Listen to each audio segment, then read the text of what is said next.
You know those restaurants, the ones that are just always buzzing, always packed, and then you see another place with food that seems just as good shut down in less than a year? Ever wonder what the real difference is? It's not just about a great chef or a trendy location. The secret is something deeper, something relentless. It's called operational excellence. I mean, let's be honest. The restaurant business is brutal. It's a constant fight for survival. So that brings up the big question, right? With the odds so heavily stacked against them, how do the very best not only make it, but actually crush it?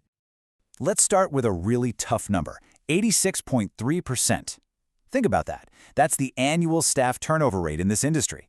Imagine the chaos of constantly training new people, losing all that built-up knowledge. That revolving door doesn't just hurt morale, it absolutely demolishes your bottom line. This is the mountain you have to climb. So, how do the pros conquer that mountain? Well, it's not luck, and it's definitely not magic. It's a system. The best operators in the game have a powerful mindset. They run their business like a high-performance engine.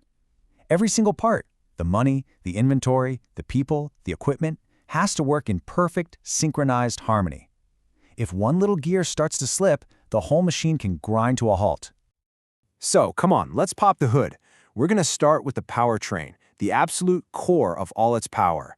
And in a restaurant, that means mastering your prime costs. That's your labor and your food. You get this right, and you are generating some serious horsepower. Just look at the gap on this chart. The average restaurant is spending about 30% of its sales on labor.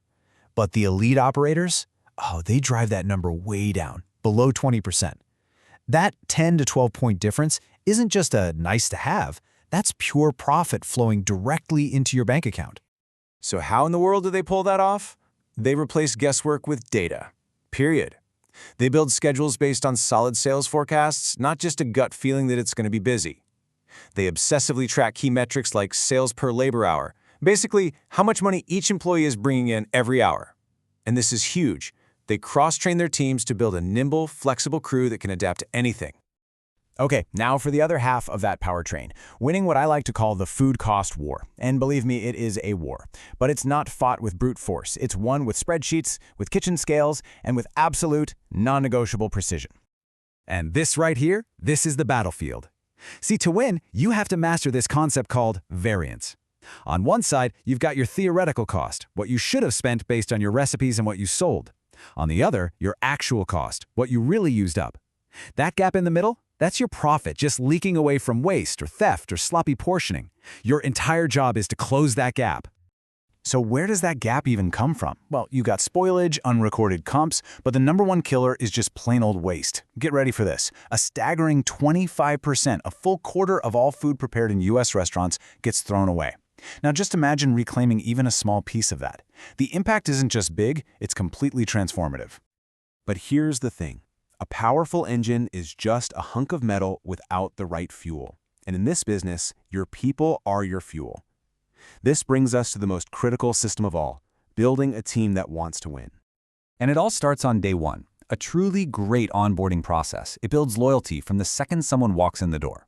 And get this, one study found that 69% of employees are more likely to stick around for over 3 years just because they had a great onboarding experience. That is the incredible power of starting strong. We're not talking about just filling out paperwork and giving a quick tour. This is a structured journey. You immerse them in your culture. You pair them with a fantastic mentor. You show them a clear path for growth, and you follow up with real, consistent feedback. You get this right, and you're not just hiring an employee. You're building a true believer. This whole commitment, it goes way beyond that first week. It's about winning every single day. That's why the best operators live and die by the pre-shift meeting, that daily huddle that gets the whole team aligned.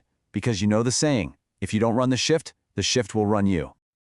Okay, we've got our powertrain, we've got the fuel. Now we need the chassis that holds it all together, your physical space. This is the absolute foundation of excellence, and it's built on just two things, cleanliness and maintenance. In this business, perception is reality. A wobbly table, a restroom that isn't sparkling, a single smudge on a window. These tiny details send a huge message about your standards for everything, especially the one place your customers can't even see, the kitchen. A customer's first impression is so often their last impression. And if you think this is just about feelings, you are dead wrong. This is pure economics. One study found that customers are willing to spend twice as much every month at restaurants that meet their high standards of cleanliness. Yeah, that's right. Cleanliness literally pays the bills. This proactive mindset, it also extends to all your equipment. The pros don't wait for the walk-in freezer to die on the hottest day of the summer. No way.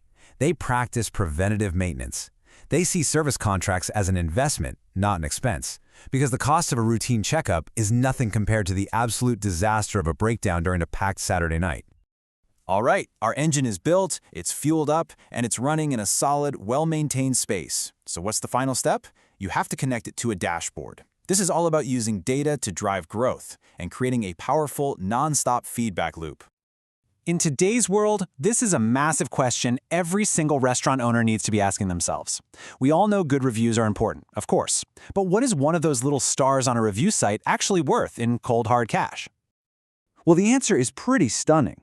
A landmark study from Harvard Business School found that a single one-star increase in a restaurant's Yelp rating can lead to as much as a 9% increase in revenue. 9%.